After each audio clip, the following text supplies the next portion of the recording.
আসসালামাইকুম বাংলাদেশি ভাই বোনেরা, আমাদের মেজো ভাই সাইদুর রহমান সাইদুল উনি হঠাৎ দেশে চলে যাচ্ছে।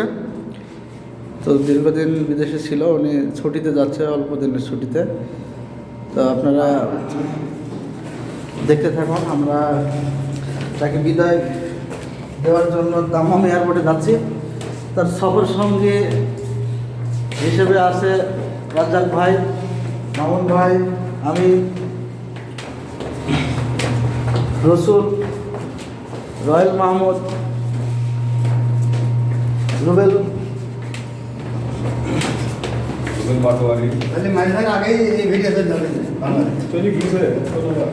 আমরা একটা সংক্ষিপ্ত ভিডিও করব, এই সংক্ষিপ্ত ভিডিওটা দিব, পরে আবার আমরা এয়ারপোর্টের ভিডিও দেবো আপনাদেরকে। জিল্লু ভাই আমাদের রুমমেট, উনি একটু আগায় দিচ্ছে।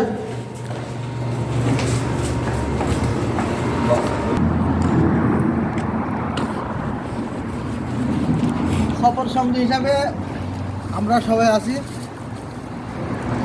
দাম্মাম এয়ারপোর্টে পৌঁছে দেওয়ার জন্য। গাড়ির জন্য অপেক্ষা করছি আমরা, দেখি গাড়ি কতক্ষণ। মারুফ বাবা যাবে কবে তুমি? আমি ভাই ছুটি থেকে আসলে চলে হাঁটতে হাঁটতে যাই। তাই ঠিক আছে, সমস্যা নেই। তাহলে তুমি আজকে আগায় দিয়ে আসো, দিয়ে আসার পরে তুমি আবার টিকিট কাটো। এরপরে পালা হলো রাজ্জাক ভাইয়ের। এই যে রাজ্জাক ভাইয়ের পালা। রাজ্জাক ভাই হলো হবে কিনা আগে উল্টা পাল্টা রমজানের ঈদে যাবে, কোরবানি ঈদ শেষ করি, তারপরে আবার কাম ব্যাক করবে সৌদি আরব। ঠিক আছে ভাই, আমাদের গাড়ি চলে এসেছে।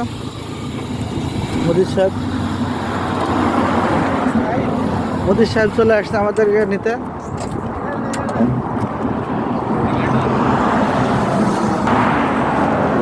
সবাই বিদায়, শেষ বিদায়। হ্যাঁ, সাক্ষাৎ হচ্ছে, মোলাকাত ভাইয়ে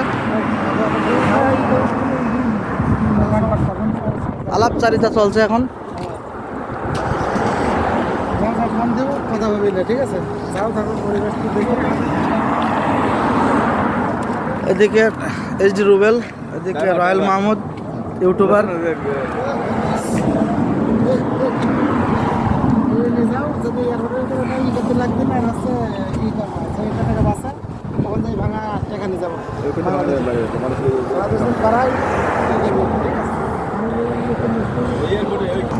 গাড়িতে উঠছে সাইদুর রহমান সাইদুল ভাই, আমাদের মেজো ভাই আব্দুল্লাহ আব্বা।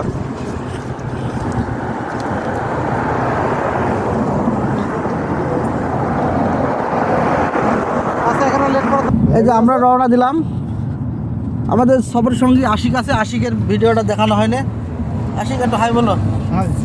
তোমার অনুভূতিটা কেমন? তুমি ছুটিতে কতদিন পরে যাবা? আলহামদুলিল্লাহ, সামনে 35 সালে যাবো। 35 সালে? হ্যাঁ, ইনশাল্লাহ। আচ্ছা, আশিক 35 সালে যাবে, রসুলও যাবে অল্প দিনের ভিতরে। রসুলের শুভ দিন খুব সামনে। তার নাম কিছু না, আগে সিরিয়াল। আমরা রওনা দিয়েছি অলরেডি, রাস্তাতে এখন।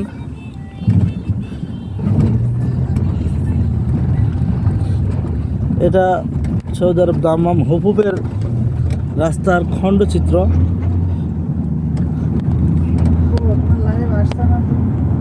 আসসালামু আলাইকুম ভাইয়া, আপনার অনুভূতিটা কি? দেশে অনেকদিন পর দেশে যাচ্ছেন, আপনার অনুভূতিটা কেমন লাগছে এখন? আমি এখন অসুস্থ হয়ে দেশে যাচ্ছি। যদি আল্লাহ ভালো করে সুস্থ হওয়ার, তাড়াতাড়ি যে সুস্থ হয়, তাড়াতাড়ি দেশ যদি ঘোরার। দেশবাসীর কাছে উনি একটু দোয়া চাচ্ছে। উনি শারীরিকভাবে একটু অসুস্থ, ওনার এখন এই মুহূর্তে দেশে যাওয়ার তেমন কোনো ইচ্ছা ছিল না। তবে শারীরিক অসুস্থ হওয়ার কারণে উনি হঠাৎ সিদ্ধান্ত নিয়েছে দেশে যাবে। দেশে মানুষের কাছে একটু দোয়া চাচ্ছে। বাংলাদেশে ভাই বোনেরা, আপনারা যে যেখান থেকে আমার ভিডিওটা দেখবেন, তার জন্য একটু দোয়া কামনা করবেন, উনি যেন সুস্থ হয়ে আবার আমাদের মাঝে ফিরে আসে। তো সবাইকে ধন্যবাদ জানিয়ে আমার ভিডিওটা শেষ করছি। আল্লাহ হাফেজ।